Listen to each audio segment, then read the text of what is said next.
Dear students, today we are going to see the question and answer sections of chapter 3 drainage lesson of geography of class 9. First question: in which of the following states is the Wooler Lake located? Wooler Lake is the freshwater lake formed by tectonic activity in the Himalayan region. In which state that Wooler Lake is located? That is the question. Rajasthan, it is not the answer. Uttar Pradesh, no, it is not. It is not the place where Wooler Lake is located. Punjab, it is not also the answer. Jammu and Kashmir is the state where Wooler Lake is located. So the answer is D. The next question is: the river Narmada has its source at dash. What is the source of river Narmada? Satpura range? No, it is not the source of Narmada river. It is the source of Tabi river. Brahmagiri mountains. Brahmagiri mountain is the source of Kaveri river. Then slopes of Western Ghats. The last answer. It is not the source of river Narmada. Slopes of Western Ghats, there are several rivers like Paratupla, Periyar. These are all the rivers originate in Western Ghats. Western slopes of Western Ghats, western part of Western Ghats. The river Narmada has its source at Amarkantak Hills in Madhya Pradesh. So C is the right answer. River Narmada has its source at Amarkantak. So answer is C. Next question: which of the following is a saltwater lake? Sambar Lake is the saltwater lake. It is located in Rajasthan state. Then that is the answer. As far as the remaining options are concerned, Dal Lake is located in Jammu and Kashmir. Wooler Lake is also located in Jammu and Kashmir. Gobind Sagar, it is an artificial lake located in Himachal Pradesh. So, saltwater lake is Sambar Lake, that is located in Rajasthan. The answer is A. Sambar is the saltwater lake. Which one of the following is the longest river of the peninsular India? Which is the longest river in peninsular India? Narmada river? No, it is not the longest river. It is around 1700 kilometer length.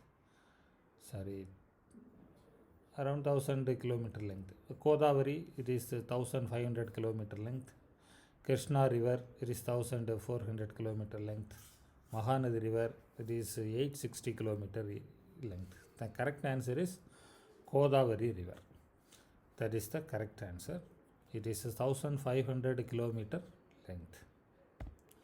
Next question is: which one of the following rivers flow through a rift valley? Mahanadi is the east flowing river. East flowing river doesn't flow through a rift valley. Tungabhadra river is also east flowing river. It is also not flowing through a rift valley. Krishna, it is also east flowing river that doesn't also flow through a rift valley. Tabi is the only west flowing river that flows through a rift valley. So the correct answer is Tabi. Answer is D. Answer the questions briefly. What is meant by a water divide? Give an example. So water divide is an elevated area, a mountainous area, or an upland area that separates two drainage basins is called a water divide. First of all, we must know it is an elevated area, say a mountainous area or an upland area that separates two drainage basins. That type of area is called water divide. For example, water divide between Indus and the Brahmaputra. In Manasarovar Lake, Indus River originates. East of Manasarovar Lake, Brahmaputra River originates. So there is a water divide. West of that water divide, the Indus River originates.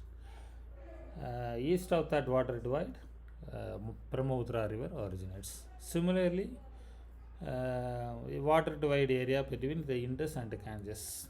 Ambala is the place where that water divide is located. that separates the Indus and the Ganges water divide. Similarly, Western Ghats is a major water divide between west flowing waters river and east flowing river waters. So Western Ghats also a water divide. Which is the largest river basin in India? You might have heard Amazon is the largest river basin in the world. Whereas in India, the Ganga river basin is the largest river basin.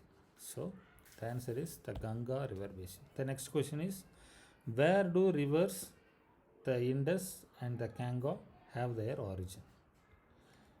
The Indus river originates in Lake Manasarovar in Tibet. The Ganga originates in Gangotri Glacier in Uttarakhand. Indus river from Lake Manasarovar in Tibet. The Ganga river from Gangotri Glacier in Uttarakhand. Name the two head streams of Ganga river. Where do they meet to form the Ganga? Bhagirathi and Alagananda are the two head streams of Ganga river. First of all, Bhagirathi and Alagananda originates in the Himalayan regions near to Gangotri Glacier. They join at Devabrayak. It is a place in Uttarakhand to form Ganga. So, Bhagirathi and Alagananda are the two head streams of Ganga. They join at Devabrayak in Uttarakhand to form the river Ganga. The next question is, why does the Brahmaputra in its Tibetan part have less silt despite a longer course? The reason is Tibet is a cold and dry area. So Brahmaputra that originates in the Tibet carries lesser silt despite having longer course in that area. The main reason is Tibet is a very cold area and a dry area. So naturally it receives lesser rainfall. So Brahmaputra originates in that area. It carries lesser silt.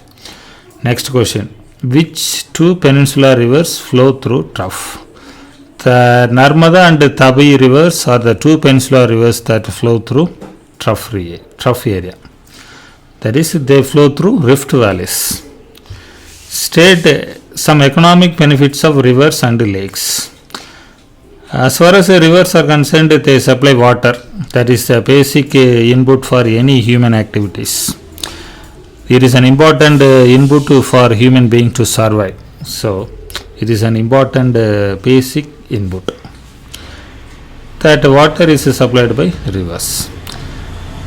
In ancient times, river banks attracted many settlements.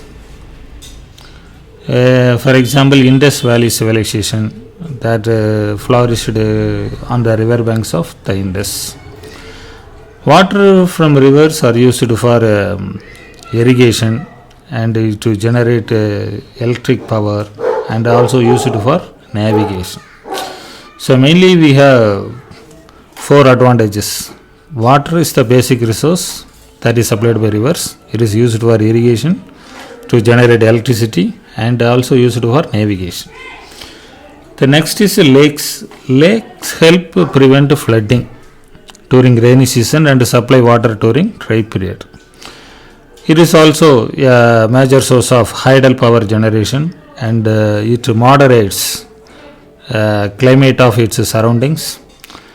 It is also a major source of life for aquatic organisms.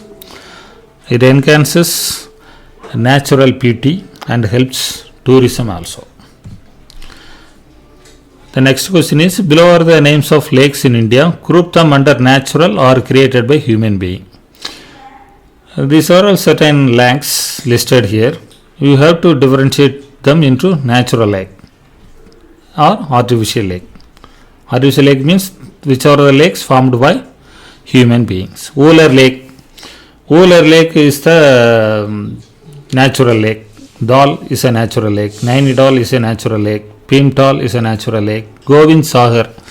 Sagar means a dam. Govind Sagar is a artificial lake. Loktak is a natural lake. Parabani is a natural lake. Silika is a natural lake. Sambar is a natural lake. It is a saltwater lake. Rana Pratap Sagar. Sagar means dam. It is an artificial lake. Nizam Sagar it is also artificial lake. Pulicat Lake, it is a natural lake. Nagarjuna Sagar, it is also artificial lake.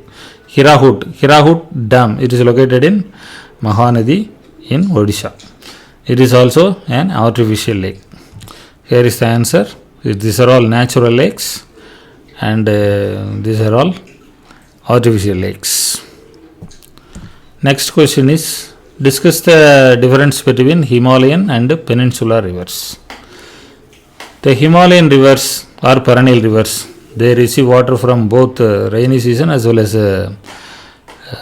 summer season. In rainy season, it receives water from rainfall. In summer season, it receives water through snow melting.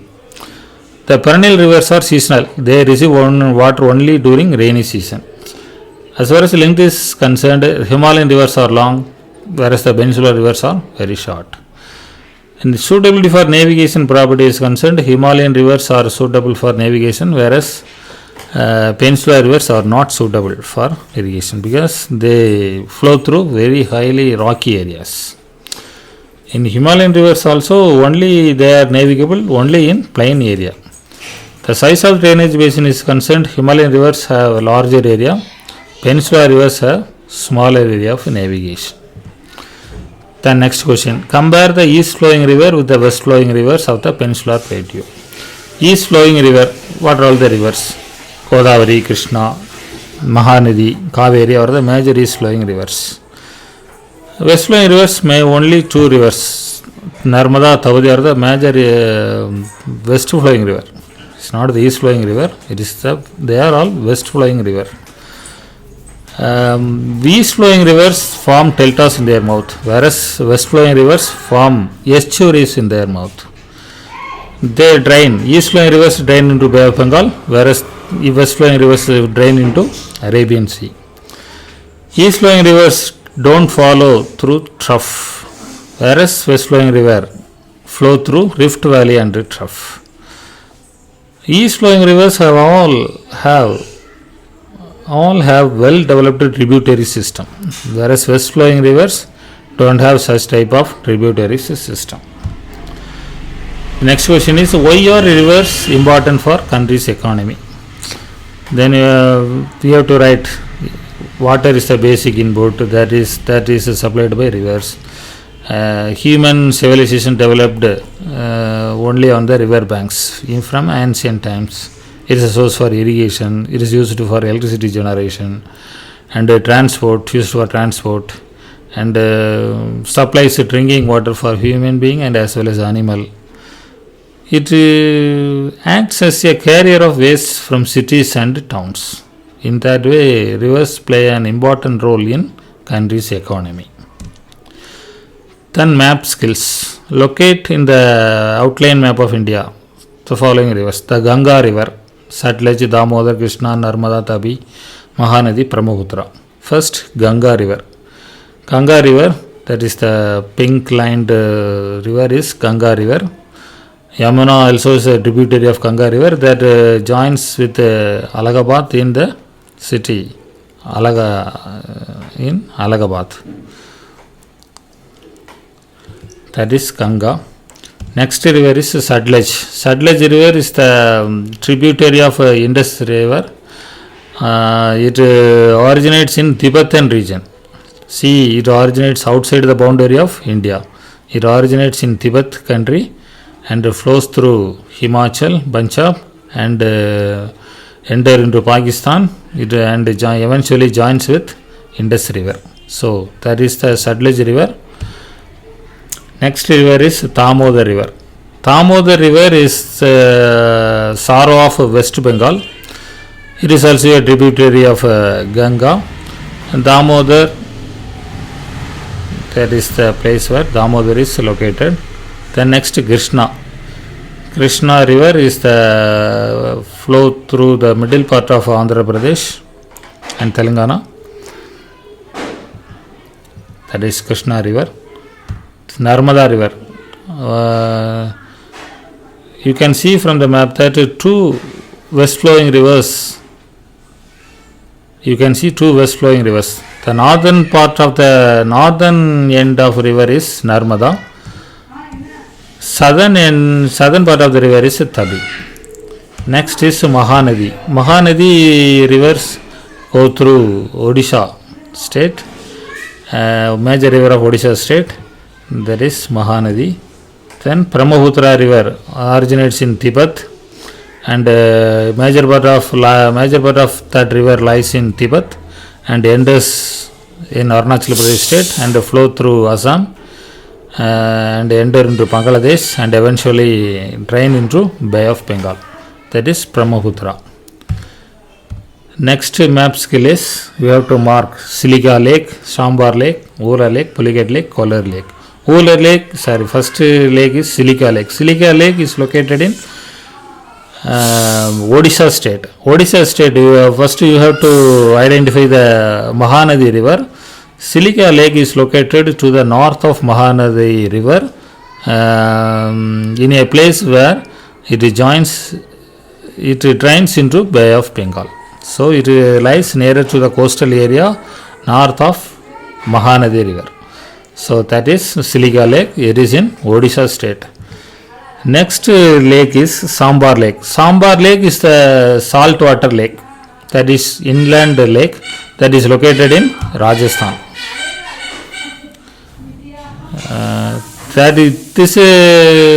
The recently marked lake is Kolar Lake. Kolar Lake, it is located between Godavari and Krishna river. In between Godavari and Krishna river in Andhra Pradesh. That is Kolar Lake. Next is Pulicat Lake. Pulicat Lake is located between the north of Madras in Andhra Pradesh state, within the boundary of Andhra Pradesh state. That is called Pulicat Lake. Next lake is Ular Lake. Ular Lake is located between Indus River and Zeelam, Indus River and Jhelum River. In between these two lakes, in between these two rivers, Ular Lake is located. It is the largest freshwater lake in India. It is located in the Union Territory of Jammu and Kashmir. Next lake is Sambar Lake. It is the saltwater lake. It is located in Rajasthan. So that is the end of this lesson. Thank you very much.